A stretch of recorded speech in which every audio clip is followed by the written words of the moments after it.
pagi yang cerah ini nih Budi ya, kita kumpul lagi bareng Ya. saya Ziva dan Budi Pratama dalam Coffee Break. Nah, kali ini kita kedatangan ya narasumber dari Kepala Dinas Pariwisata dan Kebudayaan Sumatera Utara. Ada siapa sih, Pak? ada Ibu Hidayati. Iya. Tapi sebelum kita ngobrol-ngobrol nih Oh. sama Ibu Ida, ada baiknya kita membahas lagi nih tentang pariwisata yang ada di Sumatera Utara ini yang benar-benar lengkap ya. Dan kira-kira udah dapat gambaran belum? Kira-kira ini besok nih weekend ya, Iya. 2 hari nih buat. Kira-kira kamu mau mana nih? Udah ada pilihan? Waduh, kalau weekend ya, pasti kalau menghabiskan weekend, pemirsa juga pasti punya planning ya. Mungkin ke wisata-wisata nih yang ada di Sumatera Utara. Nah, kalau Jiva sendiri, menurut pandangan Jiva, wisata apa nih yang menjadi keunggulan Sumatera Utara? Pasti Danau Toba Wah, lah ya kan, udah itu pada pasti tahu ya. dong Danau Iya Tobanya dong, udah gimana pada ya. tahu. Sejarahnya juga Iya. lengkap dan itu sangat menarik sekali untuk ditelusurin lagi. Dan kayaknya kita gak sabar nih pengen tahu gimana sih perkembangan yang ada di Sumatera Utara, dan langsung aja kita Benar. sini menghadirkan narasumber kita. Halo, Ada Ibu, apa Ida. kabar?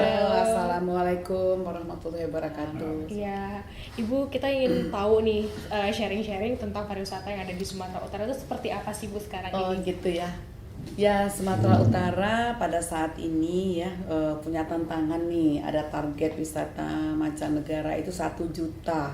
Wow. 1 juta Banyak di juga ya. 2019 ya. Jadi untuk itu kita melihat potensi yang ada di Sumatera Utara ini mampu nggak mendatangkan 1 juta kunjungan wisata. Ini kan penuh tantangan ya. Tetapi kalau saya melihat bagaimana kita punya wisata unggulan nasional ya, super prioritas, yaitu Danau Toba yang ditentukan oleh Bapak Presiden. Saya yakin gitu ya. Selain itu juga kita punya wisata di Bahorok ya, ada orang utan, ekowisata. Nah, ini juga memiliki potensi yang sangat luar biasa. Selain itu kita juga punya wisata pantai ya. Wisata pantai yang saat ini sedang digalakkan oleh salah satu perusahaan yaitu Pelindo 1, itu jadi menggalakkan tentang wisata pantai dan mereka membangun fasilitas-fasilitas di pelabuhan itu supaya wisata itu nyaman ya. Kemudian ada juga wisata-wisata ini, kita lihat wisata kuliner yang ada, mungkin terkenal ya, Sumatera Utara itu paling enak makannya gitu. Dan ada juga agritourism, wisata pertanian. Jadi dengan adanya wisata pertanian ini, kadang-kadang wisatawan itu ada yang kepingin melihat bagaimana memanen suatu produk-produk pertanian gitu. Nah, ada juga nanti di tempat-tempat di sekitar Danau Toba itu ada buah-buahan yang menjadi food tourism ya. Dan kemudian ada religi tourism yang saat ini juga belum begitu dikenal, tetapi kita sedang mengembangkannya, yaitu misalnya di daerah Langkat ya, mereka punya masjid-masjid yang cagar budayanya itu masjid-masjid tua seperti itu.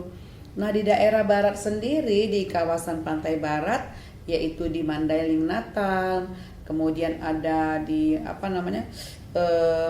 daerah-daerah selatan lah yang di sana itu ada situs-situs yang saat ini belum tergali, tetapi kita sedang melakukan revitalisasi terhadap cagar budaya. Dan yang kita banggakan adalah Nias. Wah, kenapa begitu, Bu? Ini penasaran ya? Nias Jadi itu langsung. karena lokasi surfing yang paling indah itu, kabar-kabarnya juga di dunia itu ombaknya itu paling hebat gitu ya. Jadi ini adalah potensi-potensi wisata yang seharusnya kita bangga ya gitu. Jadi untuk mencapai 1 juta kunjungan itu tinggal bagaimana kami memanage dari pemerintah dan juga bagaimana masyarakat untuk membuka hati ya untuk menerima mereka dengan pelayanan, dengan senyuman ya, seperti itu. Karena Indonesia dikenal dengan keramah tamahannya ya Ibu ya. Ya. Ya. Lalu Bu, sejauh ini kan kita sudah punya planning ya. Ya. Tapi sejauh ini sudah berapa persen kira-kira Bu untuk mencapai target dari 1 juta wisman tersebut? Ya, sebenarnya kalau kita kan ditentukan 2019. Nah, sekarang baru aja masih 261 di 2017. Untuk 2018 ini kami belum mengkalkulasi secara total. Namun, kenaikan 300% ini sebenarnya bukan sesuatu yang sangat menakutkan. Karena di Samosir sendiri ya itu apa namanya itu mereka itu punya event-event yang sangat menarik ya, yang sangat bisa mereka itu mengundang satu kali event itu 15 sampai 20 ribu wisatawan seperti itu. Nah, event itu misalnya seperti kemarin mereka punya Samosir Jazz ya festival, kemudian mereka punya Green Fondo Festival ya, misalnya apa untuk bersepeda ya untuk dari semuanya. Nah, ini sangat menarik sekali. Tinggal di 2019 ini kita plotkan dengan waktu dan tempat yang sama sehingga orang bisa datang semua tertarik dengan kegiatan event-event tersebut gitu. Nah, saya itu punya planning Samosir itu bisa mencapai 350.000 wisata mancanegara. Kemudian Medan bisa kita plotkan 300.000 karena Medan dengan MICE-nya ya, kota tempat meeting ya, tempat exhibition gitu. Kemudian juga Nias kita bisa plotkan 100.000, dan kemudian daerah-daerah lainnya seperti Humbang Hasundutan yang sekarang ini juga memiliki potensi geopark kaldera Toba di sekitar Toba itu sendiri, dan ini punya ketertarikan yang sangat luar biasa sebagai laboratorium alam ya. Nah, ini saya yakin 1 juta kunjungan itu bisa dicapai. Oke Bu, kita tahan dulu ya pembicaraan kita. Ya. Kali ini kita akan kembali setelah jeda berikut. Jadi jangan kemana-mana pemirsa.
lagi pemirsa dalam acara Coffee Break, dan kita lanjutkan kembali perbincangan kita yang sempat terpotong tadi, Budi. Ya, nah ini pemirsa pasti pada penasaran ya.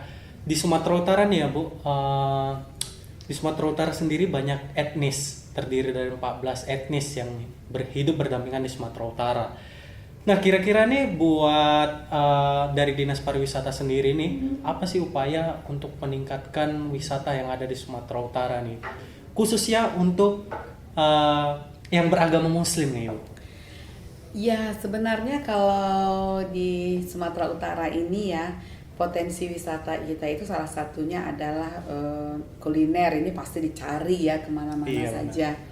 Nah, setiap orang pasti ingin kuliner yang bervariasi ya. Kita dengan banyak etnik, banyak sekali potensi kuliner kita. Tetapi ada satu hal yang kadang-kadang yang memang wisatawan Muslim pasti mencari kuliner yang sesuai dengan syariah Islam ya, atau disebut dengan kuliner halal ya, seperti itu.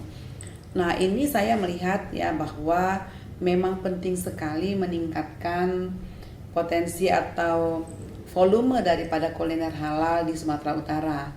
Karena ya terus terang saja nanti kita lihat dia ada zonasi di mana nanti misalnya di Danau Toba tentu banyak yang beragama yang non muslim ya, yang tidak menyediakan kuliner yang halal berdasarkan syariah Islam. Nah, ini juga menjadi satu tantangan sehingga kita harus meningkatkan kuliner atau makanan-makanan dengan sertifikat halal. Ya, seperti itu. Sebenarnya di Sumatera Utara dari 3 tahun yang lalu saya sudah berkenalan dengan badan sertifikasi halal di Sumatera Utara. Di dalamnya terdiri daripada dosen-dosen Universitas Sumatera Utara, UISU, kemudian ada MUI ya di dalamnya, dan mereka itu juga memiliki satu kewenangan untuk mensertifikasi suatu restoran disebut halal atau tidak. Nah, saya tidak bisa mengatakan ya kalau misalnya kita bilang syariah Islam pertama sekali pasti bersih. Yang non syariah Islam juga bersih gitu ya, jadi sama-sama bersih gitu. Kemudian yang kedua, ada syariah Islam mengatakan bahwa misalnya ayam gitu ya, misalnya itu harus disembelih dengan doa-doa atau gimana gitu. Nah, ini tentu berbeda dengan itu, ada perbedaan. Nah, sertifikasi itu mungkin ya dengan kriteria sampai ke sana gitu. Misalnya ada ikan saja pun kalau dalam syariah Islam itu misalnya harus dicuci sampai 7 kali misalnya seperti itu ya, sampai darahnya benar-benar hilang. Sementara di makanan yang non halal kan kadang-kadang darah juga bisa dimakan. Kan seperti itu ya. Jadi mungkin ini perbedaan-perbedaan seperti ini yang kita sebenarnya tidak kita besar-besarkan, tetapi mau tidak mau memang wisatawan Muslim itu akan mencari makanan restoran yang halal gitu. Seperti misalnya kita berkunjung ke Jepang atau ke Cina, kita cari kan ada nggak sertifikat halal. Nah, ternyata Cina sendiri, Korea sendiri, Jepang sendiri, mereka punya tuh sertifikat halal. Nah, kita kadang-kadang masuk makan ramen ya, di sana juga seperti itu. Nah, di sini juga sekarang ini ya saya melihat banyaknya juga ada restoran-restoran Timur Tengah ya, seperti ada restoran nasi biryani, kemudian ada kebab. Nah, itu juga membuat orang langsung oh ini pasti restorannya restoran halal gitu. Nah, inilah yang perlu kita kembangkan. Ya, bukan saja apa makanan-makanan dari luar, tetapi makanan-makanan yang memang orang yakin saya masuk ke situ pasti sudah yakin halal gitu. Nah, ini yang kita kembangkan di daerah-daerah yang sangat sedikit makanan-makanan yang bersertifikat halal. Tidak pun bersertifikat, orang sudah yakin oh itu misalnya memang restoran halal. Nah, itu bisa identifikasi kalau menurut saya yang jualan juga orang Muslim pakai jilbab dan lain-lain ya. Nah, ini juga sudah menjadi satu identifikasi atau indikator restoran itu halal atau tidak gitu.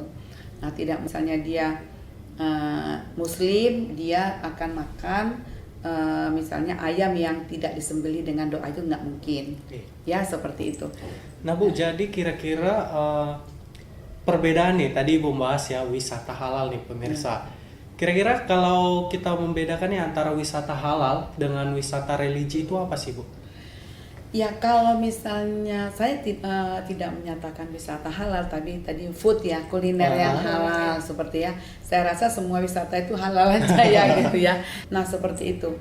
Nah kalau saya mengatakan wisata religi itu dia akan datang ke situs-situs yang sejarahnya juga adalah mengandung keislaman atau sesuai dengan agama yang dianut gitu ya. Seperti misalnya ada di di Tarutung ada wisata religi yang khusus untuk Nasrani ya. Kemudian di Medan itu ada satu candi atau tempat sembahyang Hindu, agama Hindu. Nah ini kan wisata religi ya. Kemudian di ada Masjid Raya, ada di Langkat ada namanya Besilam, itu tempat orang tarikat ya. Kemudian di Mandailing Natal ada pesantren purba. Nah ini kan wisata religi, sehingga orang sambil melihat keindahan alam, orang juga ingin melihat sejarah-sejarah religi yang ada dan juga situs-situs yang terkait dengan agamanya masing-masing. Kalau wisata halal yang disebut tadi ya, wisata halal ya, mungkin itu khusus untuk yang beragama Islam. Jadi yang beragama Islam itu datang ke Sumatera Utara, dia akan mencari kuliner halal, kemudian dia masuk ke hotel, dia ingin sudah tersedia satu musola yang dia bisa sholat dengan nyaman ya, tersedia mukena, tersedia sajadah, dan ada tanda-tanda menghadap kiblat dan lain-lain. Nah ini mungkin yang kita bedakan seperti itu. Oke Bu, kita tahan dulu. Yeah. Sepertinya masih banyak Ini ada nih kopi, pemirsa. boleh diminum nggak? Oke silakan ya. Nah kita akan kembali lagi sesaat lagi setelah pesan-pesan berikut.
Ya,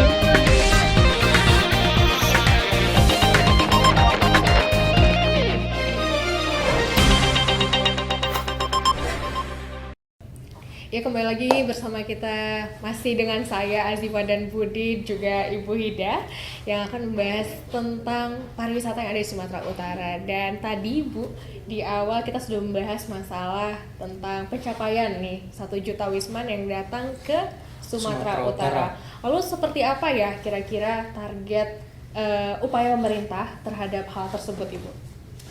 Ya, sebenarnya ya saya melihat bahwa untuk mencapai 1 juta kunjungan wisatawan itu pertama sekali kami harus melakukan identifikasi permasalahan ya.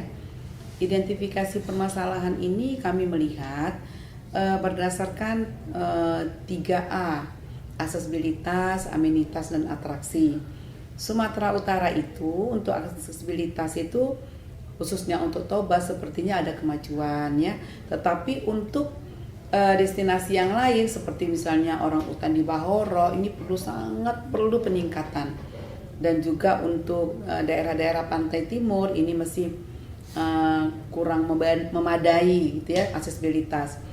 Nah, di dalam aksesibilitas ini juga sudah diupayakan oleh pemerintah adanya penerbangan langsung, direct flight ya. Jadi ada penerbangan langsung misalnya ke ke Silangit itu ada dari Singapura langsung ke sana, dari Cina mungkin nanti akan langsung gitu ya. Kemudian dari Malaysia baru-baru ini sudah ada langsung. Nah, kemudian juga dari Jakarta juga langsung ke Silangit ya. Untuk Kuala Namu sendiri baru-baru ini ada lagi yang baru dari Hong Kong ya. Jadi dari aksesibilitas itu di mana masuknya wisatawan inilah yang perlu ditingkatkan fasilitasnya. Misalnya dari Kuala Tanjung, nah baru-baru ini kan kita ada masukkan ada Star Cruise kan di sana ya gitu. Nah itu juga adalah akses ya. Kemudian pihak pelabuhan sendiri, Departemen Perhubungan sudah membangun pelabuhan di Bolga, sudah diperbaiki. Berarti nanti akan masuk dari sana. Dan di Tanjung Balai untuk wisatawan yang masuk dari Malaysia itu bisa langsung ke sana. Juga nanti akan ada dari Mandailing Natal. Nias juga ada yang langsung masuk kapal. Nah, ini harus kita identifikasi, inventarisasi untuk ditingkatkan fasilitasnya. Halnya lain adalah amenitas. Nah, ini amenitas ini kita sangat kurang sekali. Di mana kami sudah mengusahakan supaya rest area itu dibangun. Di dalamnya juga ada information center, ya. Kemudian ada toilet bersih, ya.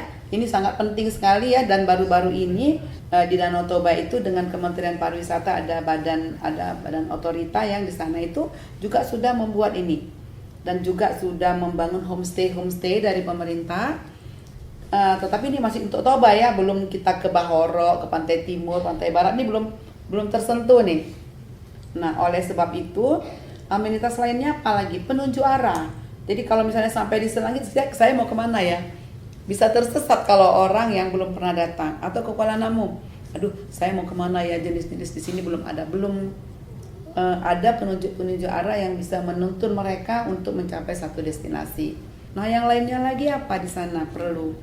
Ada misalnya fasilitas taman, ya taman baca, taman mereka bisa mengenal apa sebenarnya materi daripada yang dikunjunginya, misalnya perapat itu apa ya, itu belum ada di taman-taman yang disediakan. Seperti mereka ingin jalan, jogging tracknya juga belum memadai ya. Medan sendiri city tour masih sangat kurang kan ya, seperti itu. Jadi saya melihat bahwa amenitas ini juga perlu ditingkatkan. Nah, tahun ini Bapak Gubernur Provinsi Sumatera Utara sudah menghimbau, menginstruksikan supaya kami Dinas Pariwisata dan dinas terkait lainnya untuk meningkatkan ini gitu. Nah, yang ketiga adalah promosi. Promosi ini promosi luar negeri dan promosi dalam negeri. Nah, promosi luar negeri ini kami harus ada sales mission ya. Mungkin ada farm trip yang mendatangkan media-media yang mungkin sudah dikenal ya. Tadi ada kegiatan di sini, ada media, ada travel agent yang didatangkan ke Sumatera Utara untuk kita perkenalkan potensi wisata kita, dan mereka akan men-share, mempublikasikannya di negaranya masing-masing seperti itu. Nah juga ada namanya misalnya tabletop ya, kemudian ada travel mart dan lain-lain lah yang mungkin ada, kita mungkin Sumut Day. Nah ini ada di program pariwisata Provinsi Sumatera Utara. Selanjutnya adalah event ya. Event ini untuk event selanjutnya kami akan meninggalkan jenis-jenis yang namanya nasional gitu. Jadi eventnya itu event internasional, mendatangkan grup-grup misalnya paduan suara dari ASEAN. Ada food festival, mendatangkan misalnya dari Korea, dari Jepang, mereka ikut melaksanakan food festival ya, tradisional food festival di Sumatera Utara. 2019 kita udah plotkan semua international event yang ada di Sumatera Utara. Mudah-mudahan dengan adanya semua kegiatan-kegiatan ini, 1 juta kunjungan ini kalau kita bagi 12, sebenarnya dia harus mendatangkan 1 bulan itu paling enggak 80.000 wisman. Nah, tadi kita bahas soal target ya, Bu. Ya. Jadi kira-kira nih, Bu, sejauh ini wisatawan yang ada di domestik atau internasional kah yang paling banyak mengunjungi Sumatera Utara? Sumatera Utara masih Wisnus ya, wisatawan Nusantara, dan juga yang ada yang domestik itu masih dipenuhi dengan wisatawan domestik. Ya Bu, nah kira-kira nih pertanyaan terakhir, harapan nih untuk warga Sumatera Utara untuk pariwisata apa nih Bu? Ya kalau harapan saya semuanya masyarakat Sumatera Utara bersiap-siap menjadi tempat atau tujuan yang dapat dikunjungi dengan menyiapkan keramahan kita, ya, keramahan kita. Jadi ada sadar wisata. Kalau kita sadar wisata, kita akan mengikuti peraturan-peraturan. Misalnya kalau mobil itu misalnya penumpangnya 10, jangan dibuat 20 sampai naik ke atas. Nah itu tidak memenuhi kenyamanan wisatawan, sehingga wisatawan yang naik pun dia akan menjadi nyaman. Kalau memang kapalnya muatnya 10, ya jangan dibuat 25, jadi kan dia jadi aman, nyaman ya. Kalau misalnya mereka datang ingin bertanya, silakan untuk dijawab dengan baik gitu ya. Jadi keramahan kita, kesantunan kita, budi pekerti kita dengan sadar wisata ini akan menyambut baik semua wisatawan yang ada di luar negeri untuk datang ke Sumatera Utara. Wah, artinya pariwisata itu tidak akan jalan tanpa ada perpanjangan tangan. Artinya pemerintah dan masyarakat harus saling mendukung ya, Budi ya. Iya. Ya pemirsa, itu tadi perbincangan hangat kita tentang pariwisata yang ada di Sumatera Utara bersama dengan Kepala Dinas Kebudayaan dan Pariwisata Sumatera Utara, Ibu Hidayati. Dan langsung saja ya Budi, kita closing nih ya. Iya benar. Gak terasa kita udah tadi ngobrol panjang lebar, akhirnya sudah sampai di penghujung acara. Jadi buat Anda nih pemirsa, jangan takut untuk mengunjungi khususnya ya. Buat Anda yang di luar daerah, tidak perlu khawatir lagi untuk mengunjungi wisata yang ada di Sumatera Utara. Baik, dan terima kasih kami ucapkan kepada Ibu yang sudah menyempatkan waktunya untuk datang ke sini berbincang-bincang tentang pariwisata. Terima kasih Ibu. Terima kasih. Ya, dan pemirsa, kita akan kembali lagi minggu depan dalam acara Coffee Break. Sampai jumpa.